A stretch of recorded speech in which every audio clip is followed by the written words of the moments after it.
नमस्कार दोस्तों, आपके अपने चैनल धार्मिक ग्रंथ में स्वागत है। वीडियो पसंद आए तो लाइक और सब्सक्राइब करें। धन्यवाद। आए वीडियो को विष्णु पुराण दूसरा अध्याय। श्री पराशर जी बोले, जो ब्रह्मा विष्णु और शंकर रूप से जगत की उत्पत्ति, स्थिति और संहार के कारण है तथा अपने भक्तों को संसार सागर से तारने वाले हैं, उन विकार रहित शुद्ध अविनाशी परमात्मा सर्वदा एक रस सर्व विजयी भगवान वासुदेव विष्णु को नमस्कार है, जो एक होकर भी नाना रूप वाले हैं, स्थूल सूक्ष्ममय है, अव्यक्त एवं व्यक्त रूप तथा मुक्ति के कारण है। उन श्री व विष्णु भगवान को नमस्कार है, जो विश्वरूप प्रभु विश्व की उत्पत्ति, स्थिति और संहार के मूल कारण है। उन परमात्मा विष्णु भगवान को नमस्कार है, जो विश्व के अधिष्ठान है, अति सूक्ष्म से सूक्ष्म है, सर्व प्राणियों में स्थित पुरुषोत्तम और अविनाशी है, जो परमार्थतः अति निर्मल ज्ञान स्वरूप है, किंतु अज्ञानवश नाना पदार्थ रूप से प्रतीत होते हैं, तथा जो जगत की उत्पत्ति और स्थिति में समर्थ एवं उसका संहार करने वाले हैं। उन जगदीश्वर अजन्मा अक्षय और अव्यय भगवान विष्णु को प्रणाम करके तुम्हें वह सारा प्रसंग क्रमशः सुनता हूँ, जो दक्ष आदि मुनि श्रेष्ठों के पूछने पर पितामह भगवान ब्रह्मा जी ने उनसे कहा था। वह प्रसंग दक्ष आदि मुनियों ने नर्मदा तट पर राजा पुरुकुत्स को सुनाया था, तथा पुरुकुत्स ने सारस्वत से और सारस्वत ने मुझसे कहा था, जो पर से भी परमश्रेष्ठ अंतरात्मा में स्थित परमात्मा रूप वर्ण नाम और विशेषण आदि से रहित है, जिसमें जन्म वृद्धि परिणाम क्षय और नाश इन छह विकारों का सर्वथा अभाव है, जिसको सर्वदा केवल है इतना ही कहा जा सकता है, जिनके लिए यह प्रसिद्ध है कि वे सर्वत्र है और उनमें समस्त विश्व बसा हुआ है। इसलिए ही विद्वान जिसको वासुदेव कहते हैं, वही नित्य अजन्मा अक्षय अव्यय एकरस और हेय गुणों के अभाव के कारण निर्मल परब्रह्म है। वही इन सब व्यक्त और अव्यक्त जगत के रूप से तथा इसके साक्षी पुरुष और महाकारण काल के रूप में पुरुष है। अव्यक्त और व्यक्त उसके अन्य रूप है तथा काल उसका परम रूप है। इस प्रकार जो प्रधान पुरुष व्यक्त और काल इन चारों से परे है तथा जिसे पंडितजन ही देख पाते हैं, वही भगवान विष्णु का परम पद है। प्रधान पुरुष व्यक्त और काल ये रूप पृथक पृथक संसार की उत्पत्ति पालन और संहार के प्रकाश तथा उत्पादन में कारण है। भगवान विष्णु जो व्यक्त अव्यक्त पुरुष और काल रूप से स्थित होते हैं, उसे उनकी बालवत क्रीड़ा ही समझो। उनमें से अव्यक्त कारण को, जो सत्सदृप और नित्य है, श्रेष्ठ मुनिजन प्रधान तथा सूक्ष्म प्रकृति कहते हैं। वह क्षय रहित है, उसका कोई अन्य आधार भी नहीं है तथा प्रमेय अजर निश्चल शब्द स्पर्शादि शून्य और रूपादि रहित है। वह त्रिगुणमय और जगत का कारण है तथा स्वयं अनादि एवं उत्पत्ति और लय से रहित है। वो संपूर्ण प्रपंच प्रलय काल से लेकर सृष्टि के आदि तक उसी से व्याप्त था। हे विद्वान, श्रुति के मर्म को जानने वाले श्रुति परायण ब्रह्मवेता महात्मागण इसी अर्थ को लक्ष्य करके प्रधान के प्रतिपादन इस श्लोक को कहा करते हैं।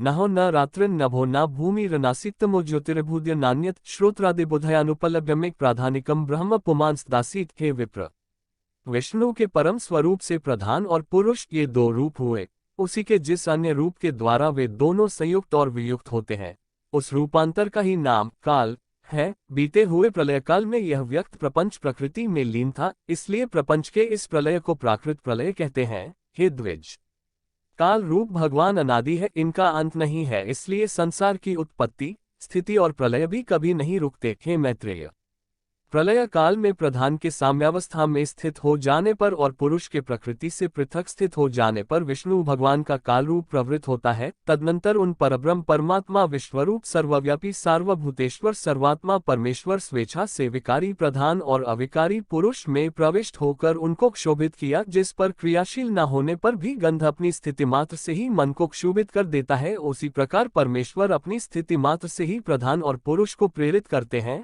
हे ब्राह्मण, वह पुरुषोत्तम ही इनको क्षोभित करने वेल है और वे ही क्षुब्ध होते हैं तथा संकोच और विकास युक्त प्रधान रूप से भी वे ही स्थित है। ब्रह्मादि समस्त ईश के ईश्वर विष्णु ही समष्टि व्यष्टि रूप ब्रह्मादि जीव रूप तथा महातत्व रूप से स्थित है। हे द्विज श्रेष्ठ, सर्ग काल के प्राप्त होने पर गुणों की साम्यावस्था रूप प्रधान जय विष्णु के क्षेत्रज्ञ रूप से अधिष्ठित हुआ, तो उससे महतत्व की उत्पत्ति हुई है। उत्पन्न हुए प्रधान को प्रधान तत्व ने आवृत किया। महत्व सात्विक राजस और तामस भेद से 3 प्रकार का है, किंतु जिस प्रकार बीज छिलके से सांभव से ढका रहता है, वैसे ही यह त्रिविध महत्व प्रधान तत्व से सब और व्याप्त है। फिर त्रिविध महतत्व से ही वैकारिक तेजस और तामस भूतादि 3 प्रकार का अहंकार उत्पन्न हुआ। हे महामुने, वह त्रिगुणात्मक होने से भूत और इंद्रिय आदि का कारण है और प्रधान से जैसे महतत्व व्याप्त है, वैसे ही महतत्व से वह व्याप्त है। भूतादि नामक कामस अहंकार ने विकृत होकर शब्द तन्मात्रा और उससे शब्द गुण वाले आकाश की रचना की। उस भूतादि तामस अहंकार ने शब्द तन्मात्रा रूप आकाश को व्याप्त किया। फिर आकाश ने विकृत होकर स्पर्श तन्मात्रा को रचा।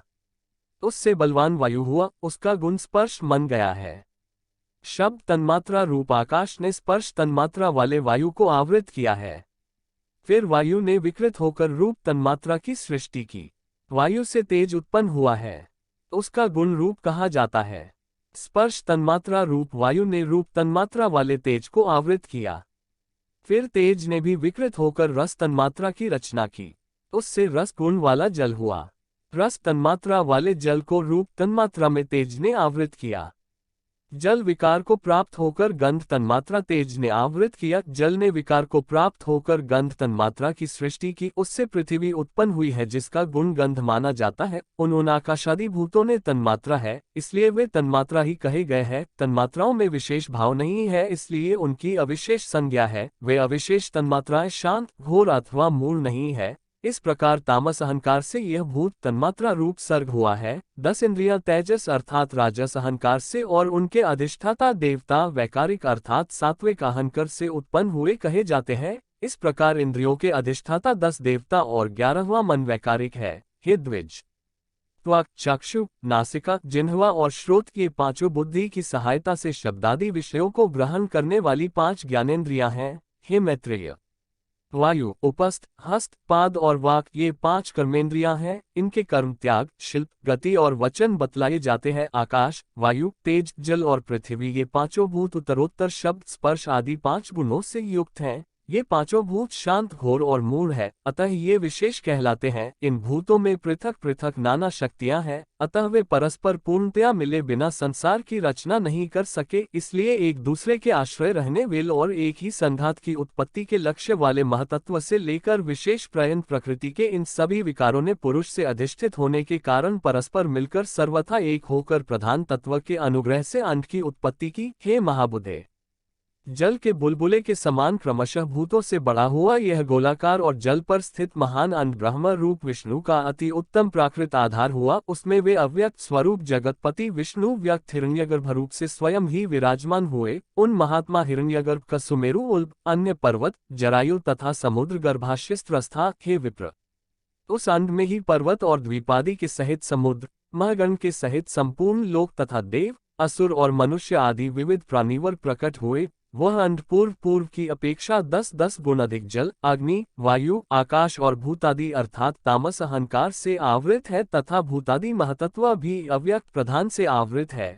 इस प्रकार जैसे नारियल के फल का भीतरी बीज बाहर से कितने ही छिलकों से ढका रहता है, वैसे ही यह अंड इन 7 प्राकृत आवरणों से घिरा हुआ है। उसमें स्थित हुए स्वयं विश्वेश्वर भगवान विष्णु ब्रह्मा होकर रजोगुण का आश्रय लेकर इस संसार की रचना में प्रवृत्त होते हैं तथा रचना हो जाने पर सत्वगुण विशिष्ट अतुल प्रक्रमी भगवान विष्णु उसका कल्पांत पर्यंत युग युग में पालन करते हैं। हे मैत्रेय, फिर कल्प का अंत होने पर अति दारुण तमः प्रधान रुद्र रूप धारण कर वे जनार्दन विष्णु ही समस्त भूतों का भक्षण कर लेते हैं। इस प्रकार समस्त भूतों का भक्षण कर लेते हैं। इस प्रकार समस्त भूतों का भक्षण कर संसार को जलमय करके वे परमेश्वर शेष शैया पर शयन करते हैं। जागने पर ब्रह्मरूप होकर वे फिर जगत की रचना करते हैं। वह एक ही भगवान जनार्दन जगत की सृष्टि, स्थिति और संहार के लिए ब्रह्मा, विष्णु और शिव इन 3 संज्ञाओं को धारण करते हैं। वे प्रभु विष्णु सृष्टा होकर अपनी ही सृष्टि करते हैं, पालक विष्णु होकर पाल्य रूप अपना ही पालन करते हैं और अंत में स्वयं ही संहारक तथा स्वयं ही लीन होते हैं। पृथ्वी, जल, तेज, आकाश तथा समस्त इंद्रियां और अंतःकरण आदि जितना जगत है सब पुरुष रूप है, और क्योंकि वह अव्यय विष्णु ही विश्वरूप और सब भूतों के अंतरात्मा है, इसलिए ब्रह्मादि प्राणियों में स्थित सर्गादिक भी उन्हीं के उपकारक हैं। वे सर्वस्वरूप, श्रेष्ठ, वरदायक और वरेण्य भगवान विष्णु ही ब्रह्मा आदि अवस्थाओं द्वारा रचने वाले हैं। वे ही रहे जाते हैं, वे ही पालते हैं, वे ही पालित होते हैं तथा वे ही संहार करते हैं।